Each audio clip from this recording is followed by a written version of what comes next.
table. Wait. I didn't do it, I promise, but look at this. Holy smokes.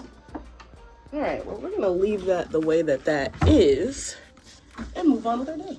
So I think when I actually work on stuff, one of the things that surprised me the most with this challenge is that I actually have enough time to edit. At least some time. Like, I'm working at my job, but I'll like record in the morning before my job.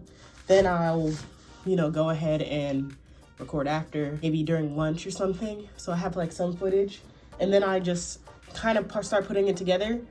And one of the things I'm proud of right now is the jump from like the first video to the second video, because I feel like the editing got a lot better. But in terms of productivity, one of the things that I've noticed that I need to do, like one of the best things that I have done has been putting an hour like earlier in the day and an hour later in the day.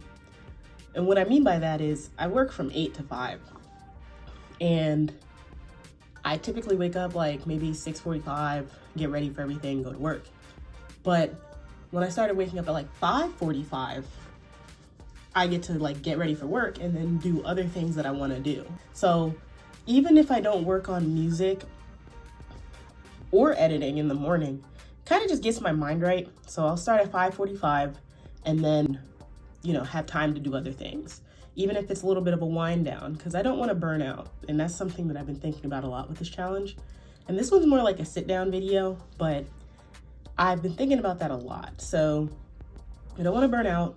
I don't want to, get too tired. So 1 hour in the morning, and then I usually try to go to bed like 10, 11, but going to bed at 12 makes it kind of okay sometimes. So I try to put like an hour in just to have some pad time, because I have other things. Like I have a girlfriend, I have, pets, want to have downtime after work, and I have like errands to do or like chores or other stuff. So I have to add like at least 30 minutes to an hour to be able to do the things I want to do. So that's kind of what I've been doing. An hour in the morning and 30 minutes to an hour in the afternoon, evening. And that's been helping a lot. The second thing that's been helping so far with like posting on TikTok and stuff is just writing all my ideas in my notes app. My phone's charging on my laptop. The iPhone 15 is a beautiful thing. I go on my notes app and I have all these ideas that I might just jot down through the day so I don't lose it. This is all my YouTube ideas. And then I have like a huge host of TikTok ideas that I put check marks to when I do them. So I don't do them too often. I try to rotate through my content.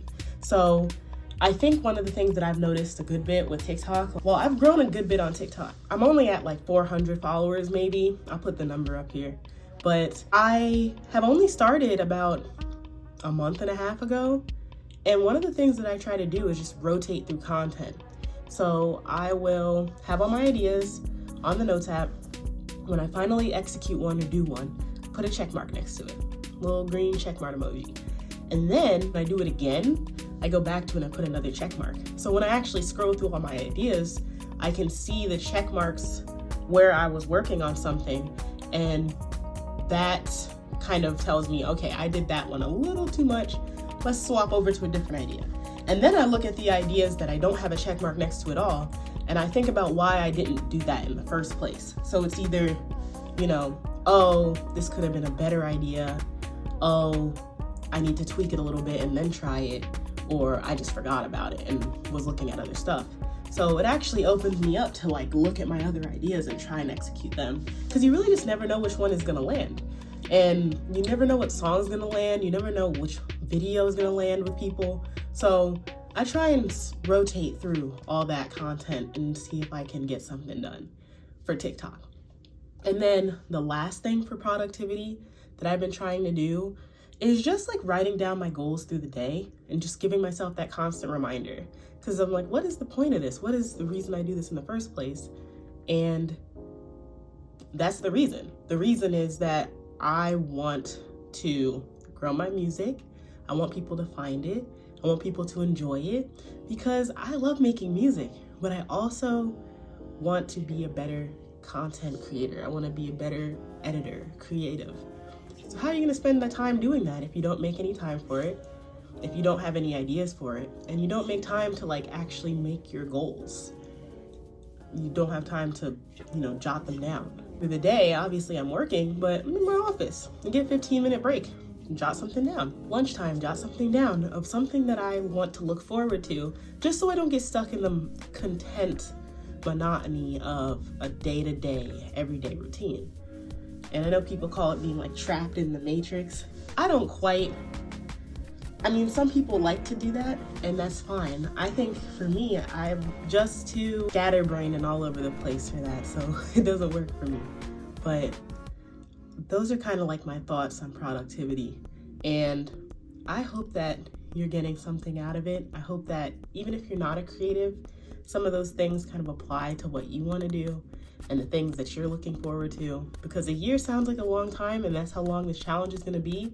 But a year passes so quickly. Like when I started at my job, I started September 2022, and it's already like December. It's December 20th, 2023. Like it flies, okay? So I just want to make sure that December 20th, 2024, I'm looking at a different outlook, and I'm focused on those goals that I've been jotting down throughout the day. So I hope you learned something. I hope you enjoyed this video, and like or subscribe or whatever. I would be happy with that. See you tomorrow.